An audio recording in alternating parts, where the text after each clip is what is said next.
Genesis 18. The Son of Promise. The Lord appeared to Abraham at the sacred trees of Mamre.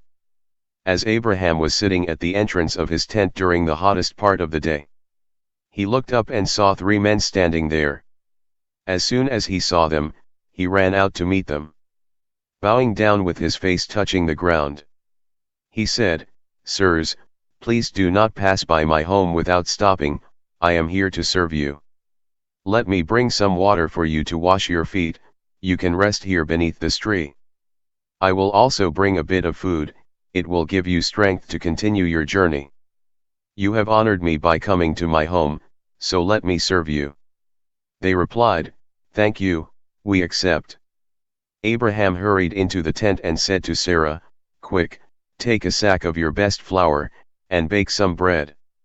Then he ran to the herd and picked out a calf that was tender and fat, and gave it to a servant, who hurried to get it ready.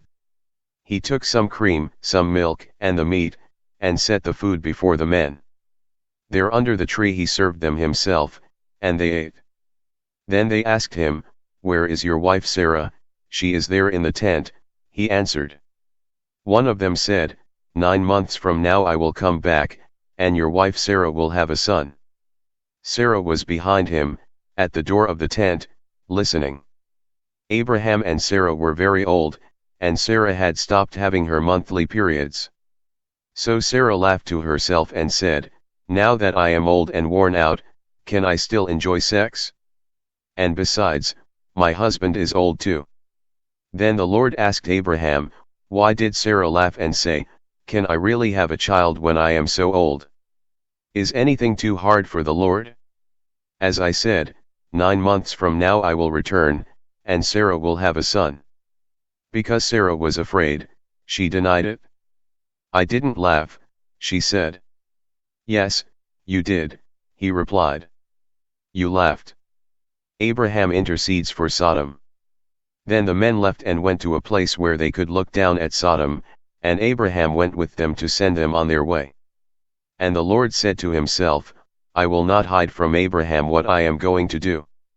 His descendants will become a great and mighty nation, and through him I will bless all the nations. I have chosen him in order that he may command his sons and his descendants to obey me and to do what is right and just. If they do, I will do everything for him that I have promised." Then the Lord said to Abraham, "There are terrible accusations against Sodom and Gomorrah, and their sin is very great. I must go down to find out whether or not the accusations which I have heard are true." Then the 2 men left and went on toward Sodom, but the Lord remained with Abraham. Abraham approached the Lord and asked, "Are you really going to destroy the innocent with the guilty?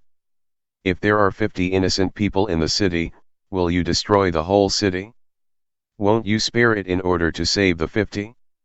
Surely you won't kill the innocent with the guilty. That's impossible. You can't do that. If you did, the innocent would be punished along with the guilty. That is impossible. The judge of all the earth has to act justly." The Lord answered, "If I find 50 innocent people in Sodom, I will spare the whole city for their sake." Abraham spoke again, "Please forgive my boldness in continuing to speak to you, Lord. I am only a man and have no right to say anything. But perhaps there will be only 45 innocent people instead of 50. Will you destroy the whole city because there are 5 too few?" The Lord answered, "I will not destroy the city if I find 45 innocent people." Abraham spoke again, "Perhaps there will be only 40. He replied, "I will not destroy it if there are 40. Abraham said, "Please don't be angry, Lord, but I must speak again. What if there are only 30? He said, "I will not do it if I find 30. Abraham said, "Please forgive my boldness in continuing to speak to you, Lord. Suppose that only 20 are found." He said, "I will not destroy the city if I find 20. Abraham said, "Please don't be angry, Lord, and I will speak only once more. What if only 10 are found?" He said, "I will not destroy it if there are 10. After he had finished speaking with Abraham, the Lord went away, and Abraham returned home.